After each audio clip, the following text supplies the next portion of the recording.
How to add a media in a post on X app known as Twitter. I'm gonna guide you through the process on how to do it. Let's get started. First of all, on your phone, head over to the X app. After you are in the app, make sure that you are logged in with your account. Now, in order to add a media in a post, you need to add a new post first. Over here in the bottom right, you can see the plus icon. Tap on this. Select this post option.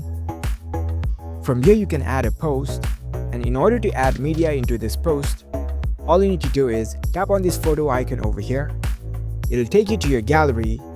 From your gallery, you can select the photo or videos that you want to add in the post. For now, I'll select this photo. You can write a tweet for this post too.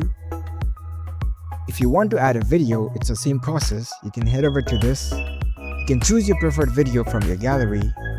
You can edit if you want to and tap on done. As you can see, the photo and video has been attached to this post. Now, in order to post this, you can tap on this post button in the top right. The post has been posted. It has been successfully posted. If you want to re-verify it, you can head over to your profile. And there you go. That's how you can easily add media, photo or video in a post on X app. If you found this video helpful, don't forget to give this video a thumbs up and subscribe to our channel for more tech tips. Thank you for watching.